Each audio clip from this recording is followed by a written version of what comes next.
With the cold and flu season upon us, it's time to take a look at the immune system. Whether you think yours is strong or weak, there are always ways to boost and support it. So let's dive in. Are you struggling to keep your head above water and brushing aside how you physically feel? You know you need to do something to feel better, but what? Nothing's working and you're about to give up. I hear ya. I'm Jolene, a nutritional therapy practitioner, a wife, and a furry guardian. Like you, I let my work and everything else get in the way of health, often chasing skinny instead of health until I learned how the body worked. Welcome to Holistic Health Made Simple, where I share all the tips, tricks, and science to set you free from the overwhelm of diet culture and frustration with the ever-changing health rules, going beyond the calorie and diet dogma to equip you to be healthy through simple changes to food, mindset, and lifestyle. If you're ready to stop spinning your wheels and learn how to feel better with changes that work for you, results that are undeniable like more energy, improved mood, better sleep, and fat loss, this is the podcast for you. Pop in those headphones, take a deep breath, and let's get healthy. Hey there! It's that time of year again. The leaves have turned, the peppermint mochas are flowing, and unfortunately, snow are the sniffles and coughs. Yep, it's cold and flu season. But fear not. Today, we are taking control and empowering ourselves with knowledge and action to fight back with a strong immune system. Let's crush these colds before they even have a chance to take root. First off, let's get a quick, simple understanding of how the immune system works for cold, flu, and viruses. You see, we call these things invaders, and they require an adaptive response. Our lymphatic system is primarily responsible for this response. And if you remember from the detox episode, the lymphatic system is a detox pathway. So basically, throughout this system, we have new blood cells being made and then being trained to target those invader cells and leave the healthy cells alone. Hey, side note, when this system goes awry, it's when we see autoimmune diseases pop up, in that the T cells target the healthy cells. But I'll leave that for another day. The entire lymphatic system then works together to fight off the invader cells and rid your body of them. Well, that's just a quick, brief explanation, but sometimes if we know what's going on, we can focus more on how to adapt and get healthy and boost the system up. Before we get into strengthening our immune response, let's touch on a few things to do if you already have a basic cold or flu. Most importantly, remember your body has natural mechanisms that fight off the cold or flu, and it builds up the immune system at the same time it's fighting it off. So we actually need to learn when not to treat the symptoms. Believe it or not, those annoying symptoms are part of the natural healing process. It's the immune system battling illness. That fever is your body's way to kill viruses. It creates a hotter than normal environment that kind of burns them up. Also, the hot environment makes germ-killing proteins in your blood circulate more quickly and effectively. So if you endure a moderate fever for a day or two, you may actually get well faster. So skip those fever reducers for you and your loved ones and just sweat it out. Remember, though a moderate fever is okay, a high fever is cause for concern, and a trip probably to your medical provider. If you see that moderate fever rising, try a lukewarm shower or a bath to reduce it naturally before it hits that danger stage. Another symptom that we all really dislike is coughing, but it's a really productive symptom. You see, it clears your breathing passages of thick mucus that carries germs to your lungs and the rest of your body. So we want to actually have a productive cough. I think you've heard that term before, where we're coughing up the mucus and spitting it out. We don't want to stop that process. We want to get that out so that we don't carry the germs throughout our body and get sicker. Even that stuffy nose is best to be treated mildly or really not at all.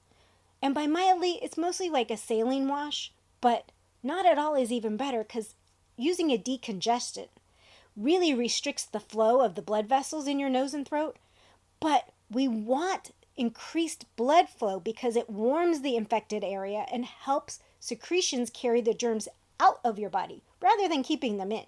So these symptoms are productive in your body's way of fighting off the virus, the cold, the flu. So if we can avoid treating them and just deal with them, like blowing your nose and coughing into your sleeve, taking a cool shower to cool off after a fever, it's the best way to just let your body fight off the illness itself. Now, if it comforts you to grab some of that chicken soup, grandma's, ma's, whatever it is, you're in luck. That old wives' tale of it helping you feel better are actually true. According to the National Institutes of Health, there are many healing benefits of chicken soup. Can you believe it? Your favorite recipe likely has properties that fight inflammation, promote hydration, and get all that mucus flowing. So load up on that chicken soup.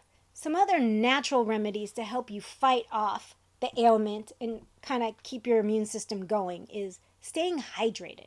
It's key to help your immune system. Drink plenty of liquids, such as water, broth, and drinks with electrolytes. It's probably the most important thing you can do, as it helps move everything along and allows your body's natural functions to work better. Another one is get sleep. Sleep is where our body makes repairs. So if you're under the weather, make sure you're getting plenty of sleep, even extra sleep. And if you have a sore throat, I found one of the best remedies the last time my throat was burning. Bee propolis. It's a spray. It was fast, effective, and natural. And another way for a sore throat would be a saltwater gargle. Just remember that you don't have to treat it with medications to get the relief, and then it still allows your immune system to work. Now, let's talk about ways to improve our immune system so that we don't get sick in the first place. And I'm going to start out with some good old-fashioned advice from the 1852 Old Farmer's Almanac. To avoid all fevers, eat moderately, drink sparingly, lie not down on damp earth, nor overheat yourself, but keep your temper, and change your clothes as the weather changes. That's some good old-fashioned advice. So what else can we do in the modern world? Good hygiene practices. Wash your hands often and stay far away from those antibacterial soaps and sanitizers. Let your body's skin microbiome do its thing and fight off the invading bacteria. Another one, exercise.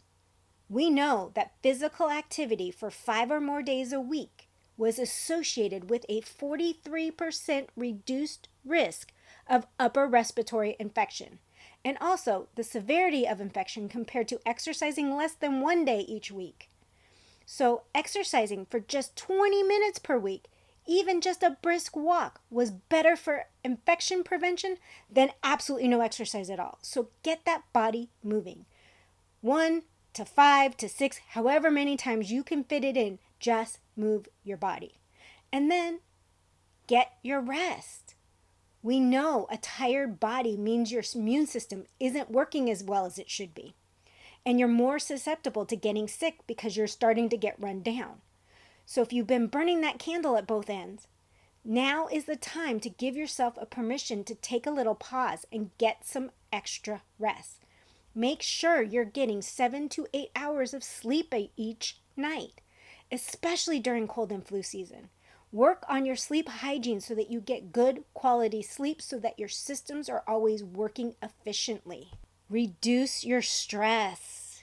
Stress inhibits your immune system's ability to prevent and fight infection. Studies found that even vaccinations are less effective when we are chronically stressed. So, get good sleep and reduce that stress to decrease the risk of getting sick. There are reams of studies that show us that food and beverage choices have a massive impact on our immune health. Sugar being one of the key components that lowers our immune system, including the sugar found in common bottled fruit juices. We often think that when we're not feeling well or it's cold or flu season that we should boost up the amount of fruit juices, orange juice, grapefruit juice, cranberry juice, whatever it is, actually decreases our immunity.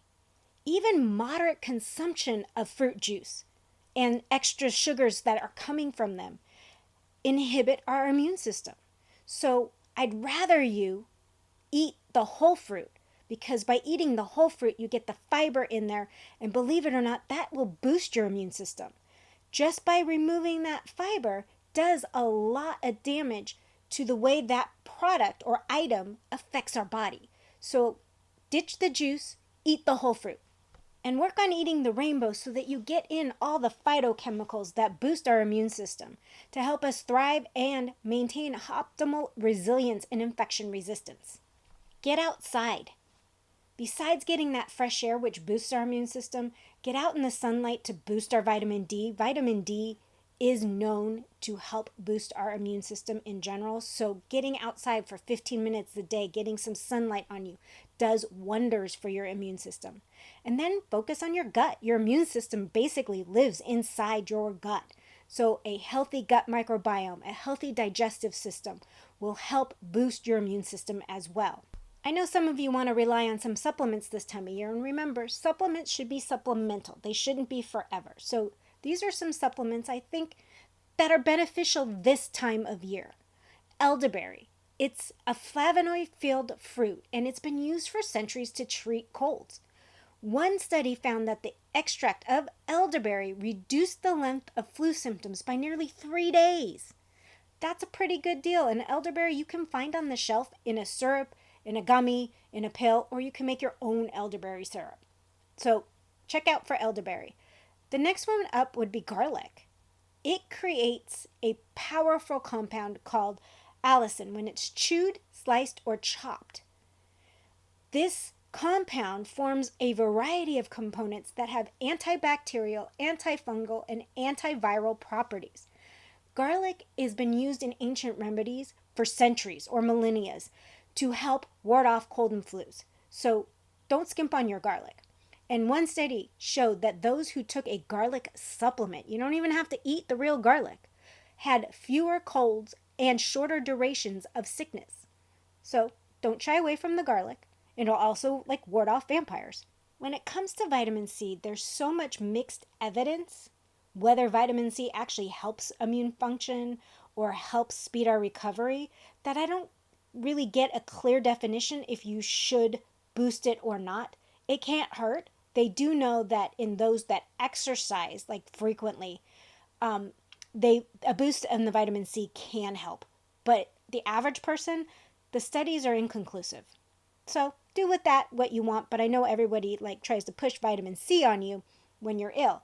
Part of that is because vitamin C aids in the absorption of zinc. Zinc is important to the immune system. It needs this trace element to function at an optimal level. So that's where the C kind of comes in. It's to help the zinc be absorbed and be used properly rather than it doing anything on its own. So if you're not taking zinc, you may not need to take C because at that point you're probably just excreting it anyways, and that just makes for expensive pee. Getting back to zinc though, one study from the Annals of Internal Medicine showed that cold symptoms in subjects taking zinc lozenges cleared up in 4 days, compared with 7 days for those taking a placebo. So zinc is really important when you're trying to fight off that cold. There you have it. Remember, a strong immune system is your best defense against the sniffles and sneezes of cold and flu season. So eat well, sleep tight, stress less, and get moving. And if you do catch a bug, give your body a little TLC to recover. Stay healthy, stay strong, and crush those colds before they even have a chance to start. On that note, friends, I'll see you next time. Bye! Thanks for listening in today. I hope you got some nuggets to take on your health journey. Remember, this podcast is for educational and entertainment purposes. No medical advice is being given. By listening to this podcast, you agree to the full disclaimer, which is linked in the show notes. If you found this podcast helpful, could you take 30 seconds and leave a review? Your feedback means the world to me, and it helps others discover my show. Once again, thank you for being part of my community. Until next time, have a blessed day.